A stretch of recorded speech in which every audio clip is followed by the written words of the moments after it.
Dans les systèmes de santé où la médecine générale est forte et où la première ligne est renforcée, la capacité de prise d'initiative des médecins généralistes privés a permis rapidement la continuité de leur mission auprès de la population. Donc ils ont continué à assurer leurs consultations de différentes manières auprès de la population. Donc à quel point un positionnement fort de la médecine générale dans un système de santé peut améliorer la vitesse de résilience de ce même système. Plus vraiment des médecins, mais des réorienteurs de patients dans un circuit ou dans un autre.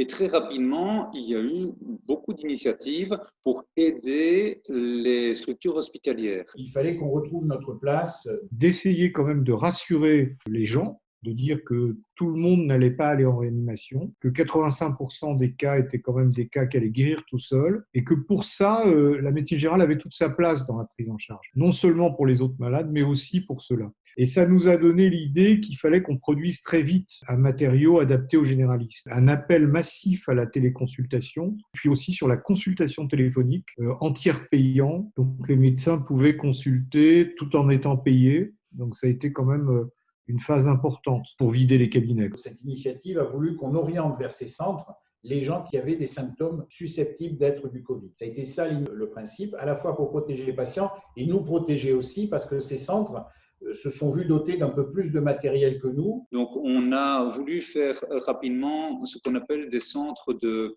tri devant les portes des hôpitaux pour soit dire aux gens, écoutez, c'est une forme bénigne, rentrez chez vous, ou ça nécessite éventuellement une hospitalisation.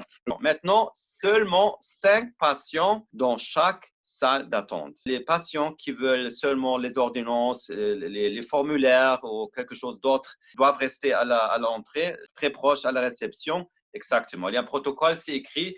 Et en plus, s'il y a un médecin qui ne sait pas comment ça marche, on peut appeler les centres médicaux pour recevoir les informations.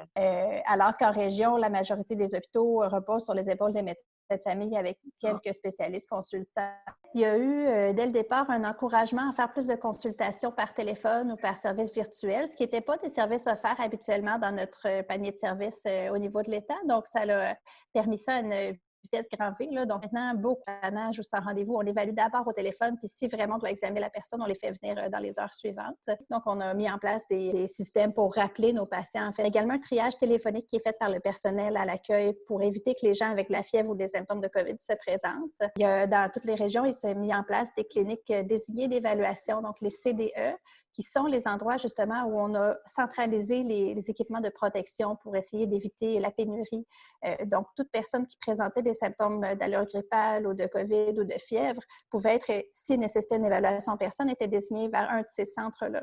So many of our GPs that work in the emergency setting, their numbers went through the roof and have been working nonstop.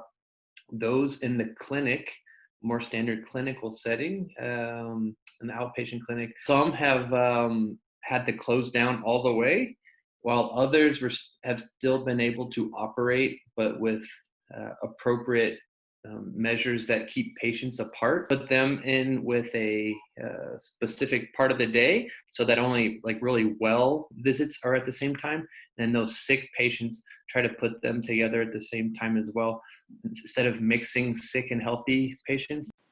Au plaisir de vous retrouver pour une prochaine initiative vers l'unité pour la santé. D'ici là, portez-vous bien.